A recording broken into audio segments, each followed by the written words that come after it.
Namaste, everyone, and welcome to Anchor the Light. Today, let's talk about the use of the mental faculty. A lot of people on the spiritual path, they believe in intuition, which is amazing. You get direct information coming from the higher worlds. My teacher, on the other hand, Master Chokhok Sui, always emphasized it's not enough that a person relies on divine information coming in. You have to sharpen your mind. And so the way you sharpen your mind is actually asking questions. So when I saw this Chinese proverb, I thought this is quite interesting. Deep doubts, you get deep wisdom. Small doubts, little wisdom.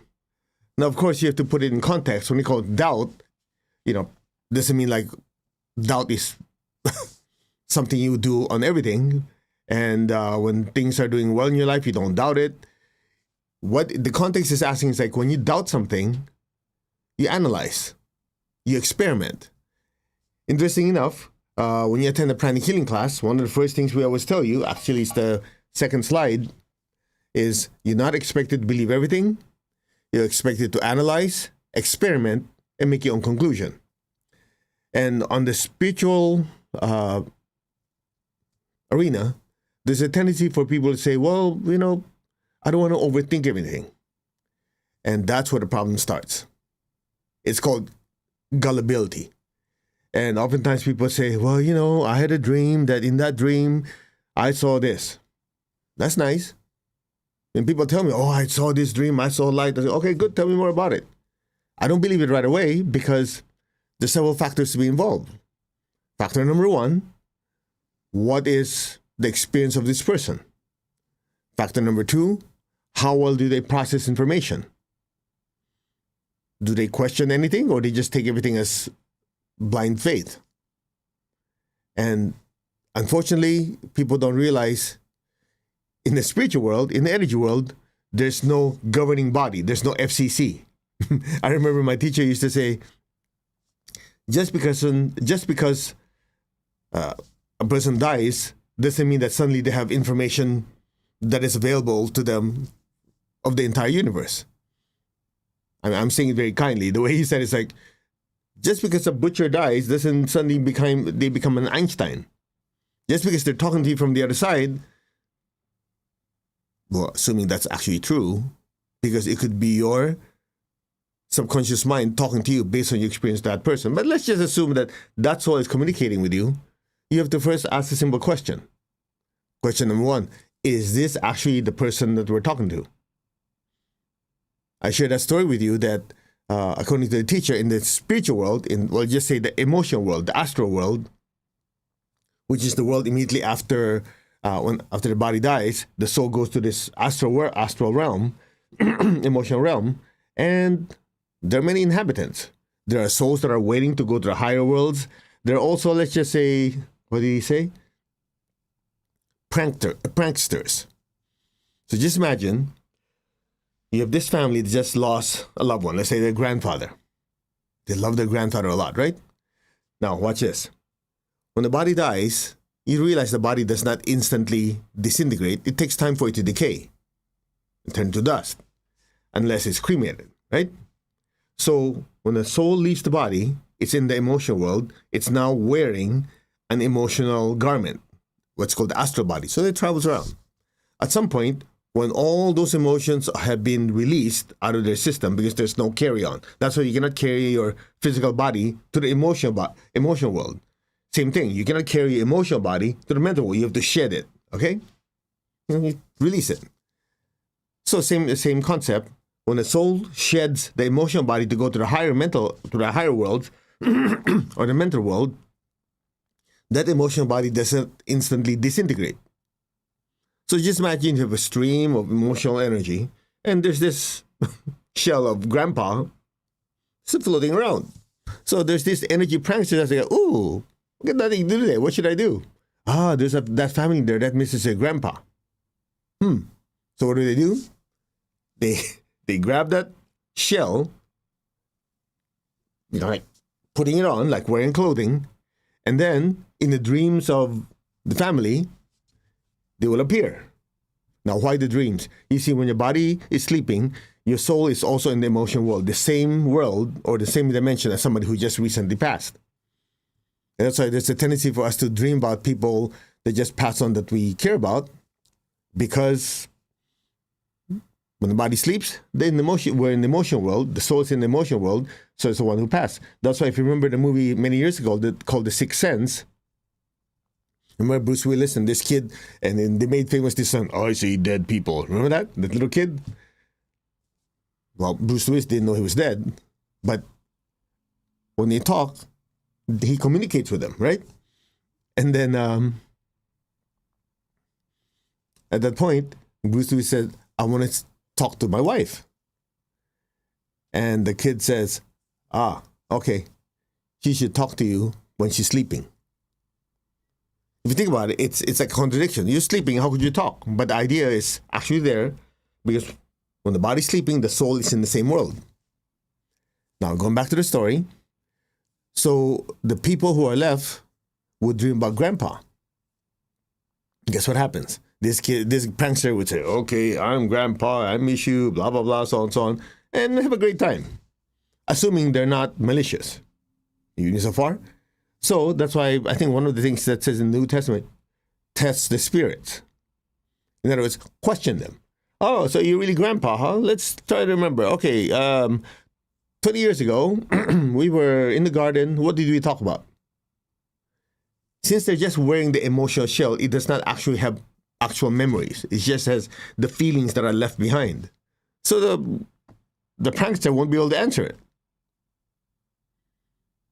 See what I mean? Asking questions. Just like when people tell me, "I'm channeling this, I'm channeling that." Okay, fine. You claim to be channeling my teacher. Okay, if you're really Master Twakoksui, let me ask you a question. Okay, what are the 5 virtues? Name it to me like this. If they can't do it, that's the most fundamental thing. Forget about it. The point I'm trying to get through to everyone is, do not take things blindly. Just because it's something we are not experts on doesn't mean you have to take things blindly. This is called accurate perception, correct expression, and non-falsehood. It also means do not just accept things because people tell you. And if you remember what the Buddha said, we cover this in the Eightfold Path. Eightfold Path number 2, right thinking. Do not believe anything just because the majority of the people believe it. Do not believe something just because scriptures says so. Holy Book says so. By the way, let me just cover that very quickly for some of you who are new. People have a tendency to say, "Well, it's written in the Bible, it's written in the Quran, it's written in some holy book." Okay, let's just talk about the Bible for a second. Do you know that when the Bible was written, there's no chapter and verse? These scribes basically, a lot of them based on memory, are writing. In fact, the New Testament, if I'm not mistaken, was written many, many, many years later after the last apostle died. So, first, you have to ask yourself, who's the writer? Number 2, okay, assuming the writer is very, very accurate in recalling what was said, what is the context? If you just take one verse out of the entire book of Matthew, book of Mark, or any of them, and not reading the rest of the context, you can make up anything. Make sense? So do not believe anything just because it's written. You have to understand it. You have to break it down, understand it, see how it applies. And this one I really love. The Buddha said, "Do not believe anything just because a person of great stature or importance told you." Essentially saying, don't believe it just because I told you. Only through experience. And experience involves what? In order to experience, you have to process, you have to feel, you have to do it, you have to apply it. Only to experience and studying it for yourself do you take something as true. Now, why is this also very, very important? Let's talk a little bit about life applications. I was studying this a little bit. Okay, there's this group of physicists. Okay, 1986, there's an American physical society meeting of all these physicists. It was supposed to be San Diego, but then there was some, mix up with the hotels. So 4,000 of them, the event got transferred to Las Vegas, MGM Hotel. Okay? So I'll read it to you. About 4,000 physicists attended. The meeting is famous in physics because the attendees reportedly avoided gambling, resulting in the casinos having of its worst financial weeks ever. Okay, what's the point? Think about it. If you know anything about statistics and probability, you pull that thing on the slot machine, what are the chances, what's the probability that you win? Less than 1%. You play the lottery, what's the chance to win? 1 in millions and millions, sometimes hundreds of millions percent. So the question is, why do people do it? Because they don't think. Now, if you get a bunch of brainiacs that study and question everything in order to learn something, they're going to go, what am I? Brainless? Obviously, the chances of me winning is little. Why would I do it? But you see, that's exactly the point. People don't think, they feel. They just feel, well, I've rolled this dice 8 times. The next one, my time's coming up. Based on what? Absolutely nothing. Or you have the roulette. I know. Yeah. That number hasn't come up yet in half an hour, so it has to come up. Based on what? Absolutely nothing. So when I go to Vegas with family, what do? I'm not about to give a donation. I know better. I'm calculating. Doesn't make sense. I go watch shows with the family, have good food. Here's the funniest part. Our oldest daughter, when she turned 21, we took her to Nevada, which is next state over. There's gambling, right? She turned 21. So we told her, go gamble. Go gamble. She's never gambled in her life. Go gamble. But you have to use your own money. So she pulled out $20, right? Okay, go. After about 5 minutes, 10 minutes, she comes over and you go, this is stupid. I worked hard for that $20 and I just gave it away. Lesson learned. Lesson learned. See, somebody does not have any preconceived ideas. They question it. I work hard for this money. I just simply get away. In what universe does that make any sense? Because they think. They ask questions. What is the probability of this winning? So a whole industry rose out of that, of people not questioning. It's called the casinos. Now, I remember my teacher used to say, just because you don't understand anything of a particular subject doesn't mean you doubt it too. You have to question first. But the way you question also makes a difference. You question politely. You question something objectively at the same time. So in class, when people ask a question, I welcome questions. But if you ask in a rude way, I'll ignore you. Because obviously, you're not intelligent. You want to ask a question, you want to know the answer, well, how you deliver it also makes a difference. Does that make sense? So all of it is to really understand it is very, very important for you to sharpen your mind. And one last thing before we meditate.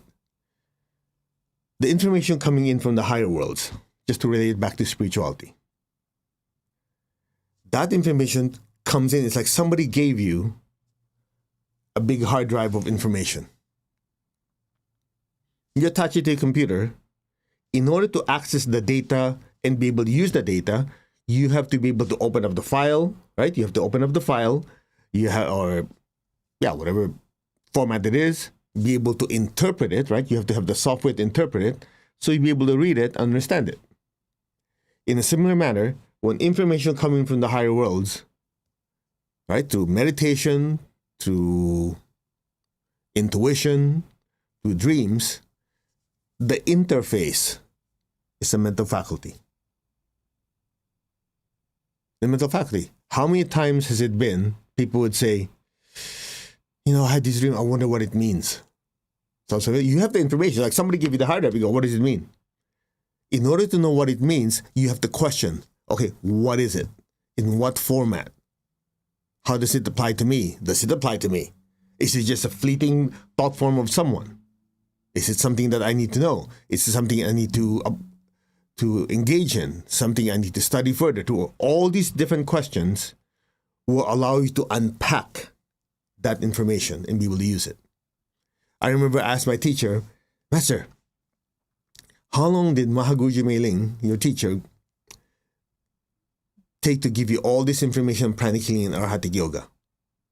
You know what he told me? Less than 5 minutes.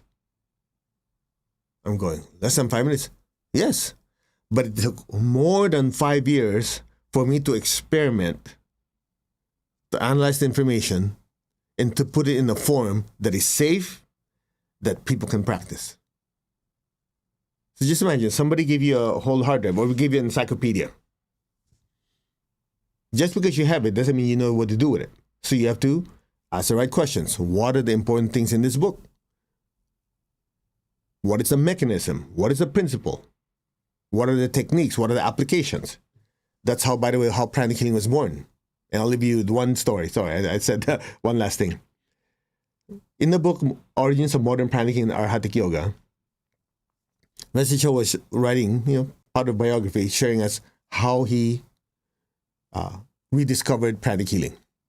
He said, initially, what did he say? Okay, this is not in the book, and this part of what he was telling us. He said, why it took so long for me to develop pranic healing? I'm sitting there, no, why, Master? Because I was under the wrong impression that only gifted people can heal. And that's because, if you read the book, he was surrounded by people, his mentors, who could produce miracles. One of his teachers was in a healing clinic. There was a person with cancer, took his finger, aimed it at where the tumor is, without touch. Within a few minutes, in the area, you could smell smoke. It was burning, without touch. And his teacher or mentor was healing people left and right.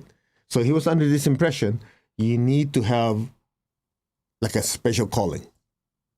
Then he changed his question. He goes, wait, what if there's certain mechanism and principles that's involved in healing? What if there's a way for me to discover those questions? I'm paraphrasing. Those mechanisms and those principles. Can we apply a technique for it that we can teach everyone? That's when things change. That's when he started experimenting. That's when he started observing all these different healers. He started seeing a pattern. Pattern number one, every ailment has a unique set of energy patterns, unique set of chakras involved. And then he found out, oh, by the way, there's more than 7 chakras. There's actually 11 of them and hundreds of minor ones. Well, traditional book says what? How many? Just 7. And he asked more questions. Okay, in what type of ailment are these certain chakras affected? And the next question is, what kind of treatment or correction can we make on these energy centers to cause an improvement? And he studied, oh, wait, this life force, this chi. How come when he watch healers in other traditions that heal inflammation, blue light will come out of their hand? How come there's infection, there's green light that comes out of their hand? And when they ask the healers have no clue. They said, no, I don't know. I don't know what you're talking about. I pray and God heals through me. Now, if you just take it like that, there'll be no pranic healing today. But he would question. Okay, you don't know, we're not conscious of it, and yet these colors are consistent. What if each of these colors have certain properties? See the power of questions? As he asked more and more questions over time, and did more experiments and asked more questions, we have a healing modality. Then he applied the same thing for spirituality. Okay, what does it mean to be enlightened? What is the mechanism behind spiritual development? What is the principle behind it? Are there techniques that people are practicing. We start observing different traditions, saying, wait, everybody's doing certain type of meditation. What type of meditation? What are they trying to do? Are they chanting? Why are you chanting? Why are you visualizing? As you keep asking these questions, what happens? Boom, you have a body of knowledge. Isn't that how physics was developed? Same thing. Isaac Newton. You know, I don't think it really happened when the apple hit his head. He goes, oh, eureka, there's gravity. It's more than that. But he would question. He developed what? Differential equations in calculus because somebody asked him a question. It has to do with the orbit of the planets. Hey, how come the orbit of the planets are not round? How come they're elliptical? He said, okay, I don't know the answer, but let me find out. So, but went home, studied, questioned, experimented, and then within 2-3 months came back and says, he gave the explanation, but in order to do it, he had to come up with differential equations in calculus. And this is all before he turned 26 years old. Of course, he's a genius. Same thing with Albert Einstein. How did he come up with theory of relativity? He's questioning. One day he was watching some window cleaner in the building, and then he did his mind experiment or mental experiment. Well, if that person falls, how much would he feel? How much would he weigh? Probably not, because he's free falling. So how would that be different if he was in outer space? So you question, boom, you have yourself theory of relativity.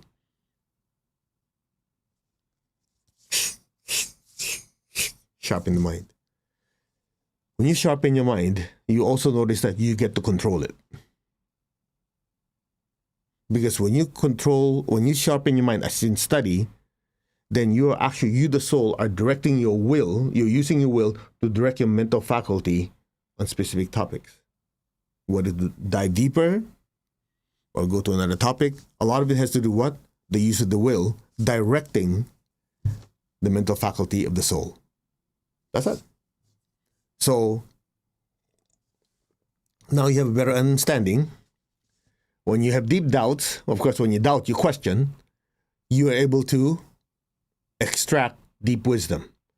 You have small doubts, you're just simply satisfied with just going through life, just floating, then you don't get to develop much wisdom. Now, one of the ways, I'll give you a little shortcut here, and then we go to meditate. One of the ways to develop wisdom is through service. Why service? Several things are happening. Number one, if you want to really help someone, you have to think, you have to process, you have to plan. What is my outcome? My outcome is this person now has food to eat. Okay, how are my resources? If I have it, how do I allot my resources so I can help more people, feed more people? If not, how do I get it? Who do I have to talk to?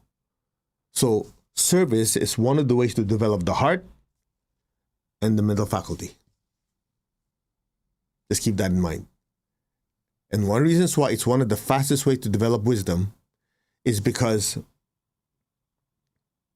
as you engage in service and helping others, not only do you activate your heart, you sharpen your mind, you have divine help.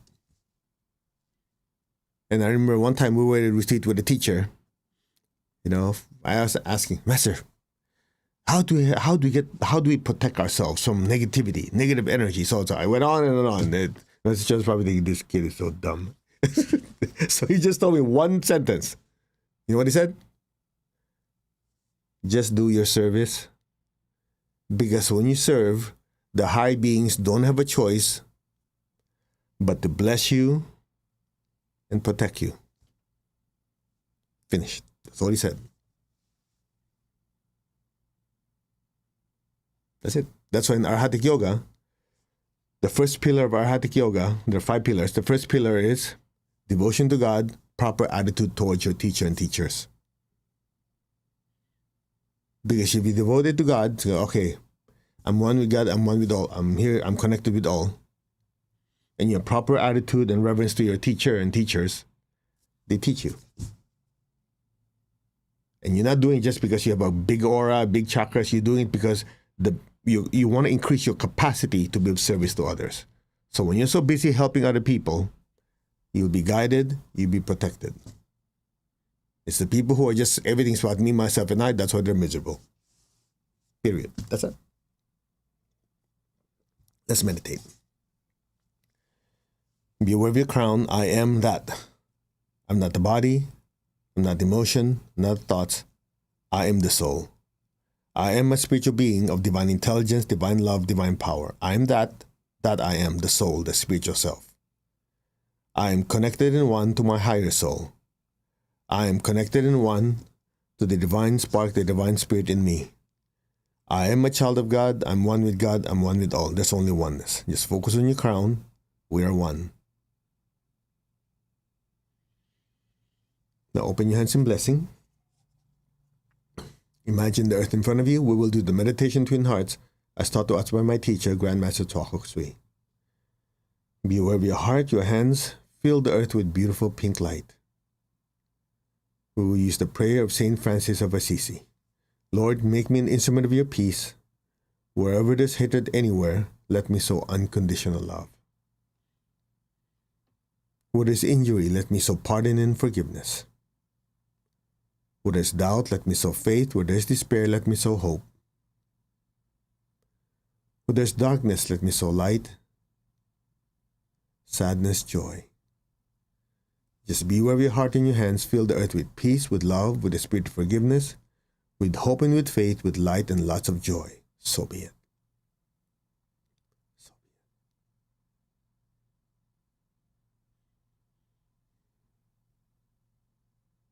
it. Now be aware of your heart. Take a deep breath.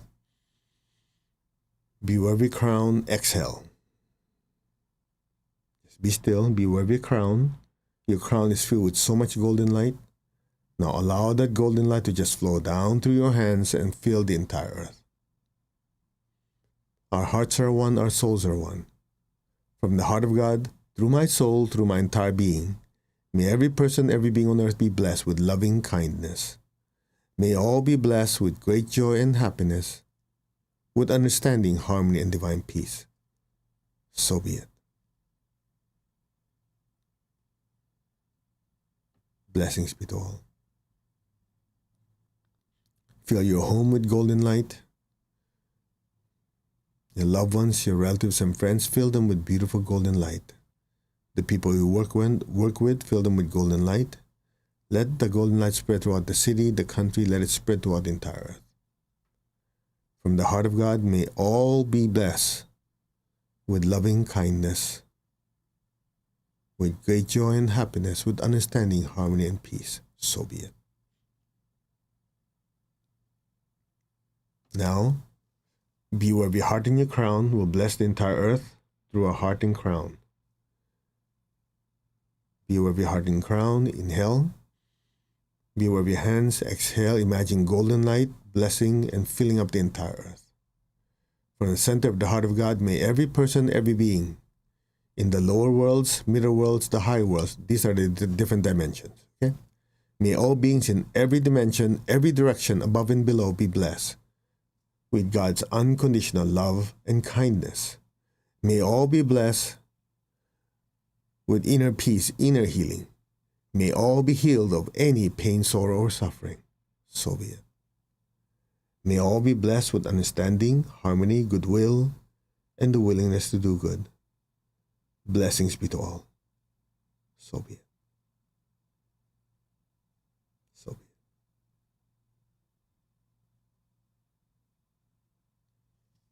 it. Now gently lower your hands. Keep your eyes closed. Keep your tongue on the roof of your mouth. Just be aware of your crown. Imagine a beautiful golden flame just floating above your head. Just be aware of your crown. Be aware of that golden light. Be still.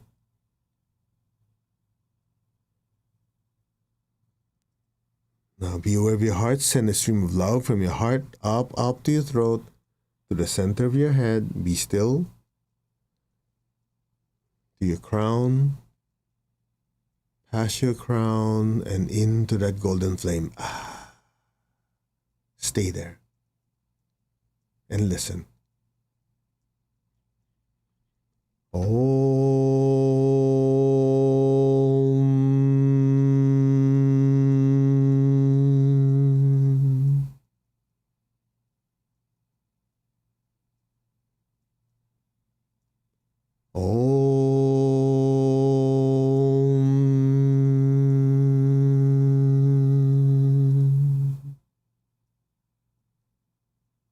Allow your awareness to just drift into that space between each Om.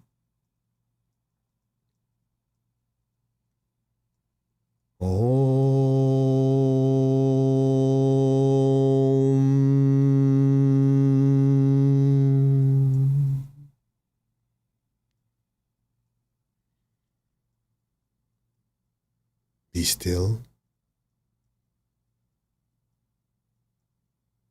Be aware of the inner stillness. Be aware of that golden light.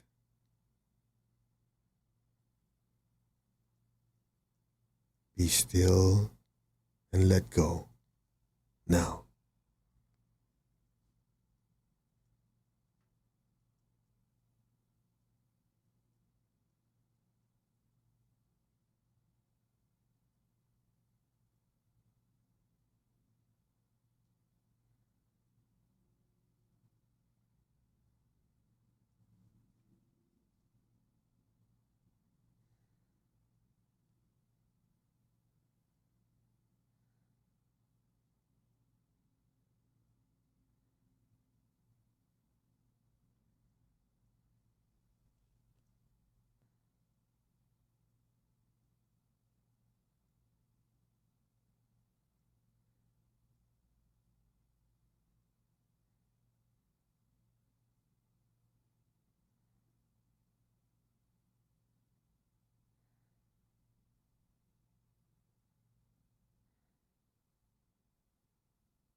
Gently, slowly, very gently and slowly, come back to your physical body. Gently move your fingers, move your toes. Gently and slowly come back. Raise your hands in blessing once more. Visualize the earth in front of you with all the people you love. Fill them with golden light. May all of them be blessed with good health, with much happiness, with abundance and prosperity and spirituality. So be it. May all be blessed with peace, love, and kindness. Now be aware of your feet and the base of your spine. Put your golden light down into the earth. Let our beloved Mother Earth be blessed with divine light, divine love, and divine power. Let our beloved Mother Earth be healed, regenerated, and revitalized. Blessings to Mother Earth. So be it, and so it is. Okay, let's give thanks to the Divine Supreme God, Divine Father, Mother, to all the spiritual elders, Holy Masters, Saints, Archangels, Holy Angels, spiritual helpers. Personally, to my teacher, Master Choco Sri Mahaguchi Meiling, we thank you for divine light, love, guidance, help, healing, protection. Thank you, in full faith. And so it is. Right, I hope you enjoyed the meditation. I know it's short, but we add some special sauce to hopefully make it more intense. And the funny part is, during the meditation, a thought just came in, so I'd share it with you. It's just a joke, but it illustrates a certain point. So there's this husband and wife, okay, Asian couple. Well, the reason I always say Asian couple, because Asians have a tendency to be superstitious, okay? And the woman told the husband, "Oh, I just had a dream. Last night, this dream, I was, nice diamond necklace, beautiful set of rubies and sapphires. What do you think it means?" The husband says, "Oh, your birthday's coming up in a week. Just wait." And the woman was on the roll. She goes, oh, and I also saw in my dream a new Louis Vuitton bag or some expensive bag and a nice watch, and I also a nice car in that dream. What do you think, husband? Or honey, or whatever you call him. The husband says, oh, good. And wait about a week. Hey, your birthday's coming up. So it's really excited, right? 1 week goes by. And then the husband came in the box. Happy birthday, honey, love, whatever. In a box like this. The wife goes, it's heavy. Open it up. It's a book. The book says how to interpret dreams. Anyway, that's all. All right. Namaste, everyone. You all take care. We wish you much joy and happiness. And we will see you in the next Anchor Light. Okay. Bye-bye. Take good care. Sharpen your mind.